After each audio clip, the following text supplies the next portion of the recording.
The Cuphead Show has finally returned with an all-new season full of new characters, stories, and locations that fans have been ready to sink their teeth into. And with a fan base as big as the one Cuphead has, a lot of differing opinions are bound to be heard throughout the internet. From the deviations from the source material to the show's format, almost everything that could be said about the show has been said at this point. But what do we feel about these topics? What hot takes and opinions do we agree on, and which do we have some reservations with? I'm Caleb with Wicked Binge, and this is Cuphead Season 2 opinions we love and hate. The first opinion we're going to address is probably the most common one you'll hear with the new season's arrival, that being that the second season is better than the first. Many fans felt that the second set of episodes was better structured, had more interesting stories, and were just more entertaining overall when compared to what came in Season 1. On this matter, we most certainly agree. We felt the new set of episodes was much stronger than the first batch, so we had a more enjoyable time watching these episodes than the ones of the first season. That's not to say that the first season was bad or anything like that, we just felt that when you compare the two, the second season has the far better set of episodes. It felt like the show's creative team had finally settled into the show's characters and the world, giving them the freedom to tell whatever story they felt like. They were no longer bound by introducing the major players like they had to do in the first season, so they could finally roam free with these characters we already know. Just bring him to me and I'll rip out his soul. The episodes of this season also employ a variety of different tones, and there were even a few longer episodes here, which makes the season only better in our eyes. While we enjoy both seasons of the Cuphead Show thus far, when it comes time to pick which one we prefer, it's the second season that's coming out on top. One thing that was common to hear during the lead up to the Cuphead Show's initial release was criticism aimed at the show's art style. Why the negative feelings? In a nutshell, many thought that the show's art style was not true to the look of the game. People argued that the Cuphead game's major source of charm was its classic 1930s-esque animation, and the Netflix series looks more like your average run-of-the-mill cartoon by comparison. With all due respect, this is an opinion we strongly disagree with. As many artists within the animation industry have already pointed out, it's rather unreasonable to make a full-length animated series with the old-school method that the Cuphead game employed. That method already took the game many years to finally get released, but if the series used it, we'd probably still be waiting on it.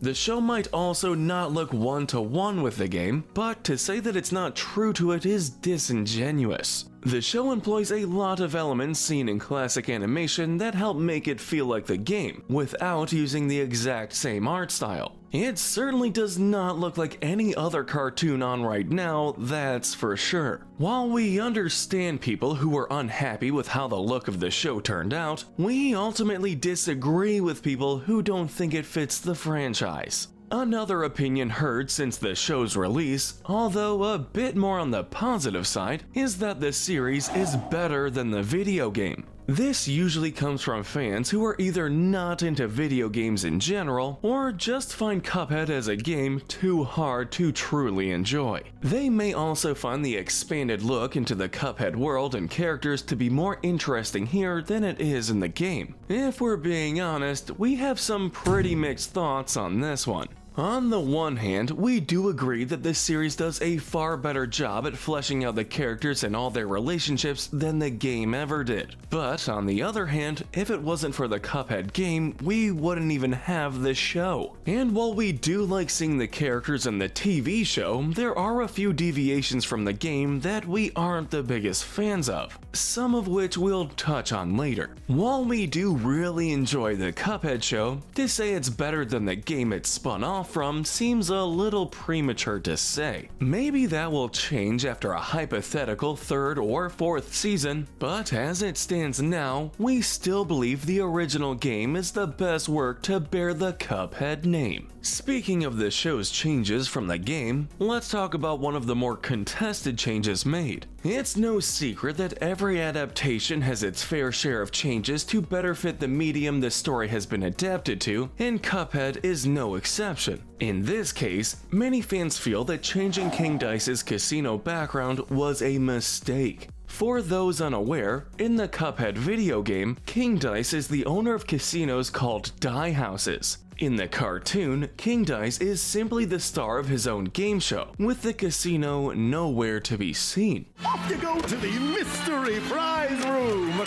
Some fans dislike this change because they felt it undermines the main idea of the story: don't deal with the devil. This is another opinion we have to agree with. While the original moral is still intact in the series, it feels somewhat hollow without the casino element. Sure, making a deal with the devil at a carnival isn't that far out of the realm of possibility, but doing so while at a casino, that felt not only more realistic, but also far more true to the show's old school roots. It feels like a change made simply because the target audience is children, which is understandable, but also a disappointing move. Maybe the show will rectify this in future seasons with the introduction of Dice's casino, but from what we've seen thus far, this is one change that we just cannot get behind. One hot take that seems to have appeared more with the advent of the second season is the comment saying that the show has wasted insert character here. If you look long enough, the chances are high that somebody somewhere was not happy with how a character was depicted in the series. Maybe they didn't like their personality, perhaps it was their voice, or it could have been that they felt the character lacked enough screen time. Whatever the reason is, it's fairly common to see fans bemoan that some character from the game wasn't given the attention they deserve. We are pretty mixed on this take ourselves. While we think a lot of viewers just need to be patient and await the character's return in inevitable future episodes, some appearances do leave us scratching our heads. Hildeberg was a major boss in the video game, but in the second season she's only on screen for a few seconds. While it's likely she'll come back in a later episode, was there any reason to even feature her here? Those frustrations we can definitely understand. But again, on the opposite side of the spectrum, there hasn't really been a character interpretation that we felt has gone against what the game presented. Even King Dice and the Devil, who both underwent several changes for the show, feel like natural interpretations of what the game gave us. In conclusion, while we don't think the series has wasted anyone based on how they've been portrayed, we will say that there are a few characters whose short appearances left a lot to be desired. Another common critique of the Cuphead show that's been floating around for a while is that the show needs to be more plot-driven. Many fans and reviewers alike criticized the show's structure upon its release, believing that the lack of a genuine story arc was a poor creative choice. This opinion is one we intensely disagree with, and for a few reasons. For one, the show is trying its best to feel like a cartoon from the 1930s. Having a big storyline that changes episode to episode would have made it feel far more modern than anything else. There's also only so much plot contained within the original game, so to see the cartoon simply adapt, that would have been quite the disappointment. Last but not least, is there anything wrong with cartoons that are a bit more episodic? Since the rise of cartoons like Gravity Falls and Steven Universe, it has become increasingly common to see people write off any cartoon that isn't focused on telling some grander story. As such, it's not too surprising to see the Cuphead show get this complaint from some viewers. However, we think episodic cartoons can be every bit as entertaining as their serialized siblings, and this show is living proof of that. If you happen to be someone who was turned off by Cuphead as a result of its structure, we ask you to give it a chance. You might just fall in love with episodic animation like never before. One of the bigger critiques of the Cuphead show relates to the runtime of the episodes. To put it simply, some feel that the episodes could be a lot longer. An average episode of Cuphead comes out to be about 15 minutes. Around 3 of those are credits, so you're only getting 11 minutes out of each episode. This is another one of those opinions that we have mixed feelings regarding. We'll be the first to admit that you can only explore so many characters, concepts, and and punchlines in an 11-minute runtime. A few episodes in the show we believe would have certainly benefited from having a few more minutes to flesh out their stories. However, we also don't think that we need Cuphead to be a cartoon that has half-hour episodes. The shorter runtime feels far more in line with the runtimes of classic animated shorts like Looney Tunes or Tom and Jerry, for example. This is also probably what the creators were going for, hence the decision to have 11-minute episodes. Not only that, but in the second season, we do get a few episodes that run a bit longer. This allows some stories the room to breathe and also gives the overall show a bit more variety in terms of episode length. At the end of the day, we think that 11 minutes is probably the best runtime for a show like Cuphead, but having some episodes run a bit longer certainly wouldn't hurt. Going back to the show's cast of characters, something that excites fans every time a new episode drops is the question of what characters from the game will appear in them. As a result of this, it isn't too shocking to see some of the fans become frustrated when the show chooses instead to focus on original characters created for the show rather than spotlight those from the game.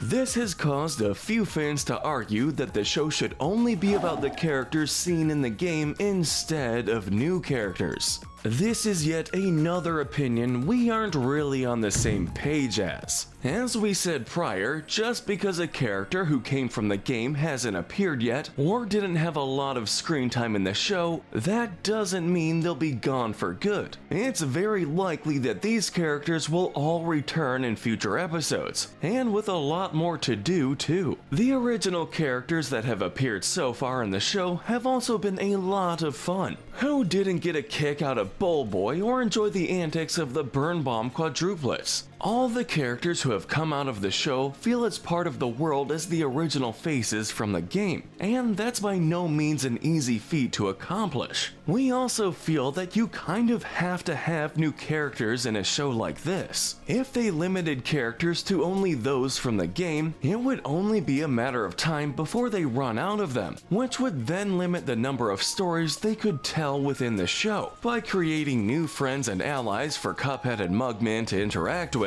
it gives this show some longevity it wouldn't have otherwise had. Regardless of whether you like them or not, the original characters in the Cuphead show are an integral part of this series, and it's likely the show would have been a lot worse off without them.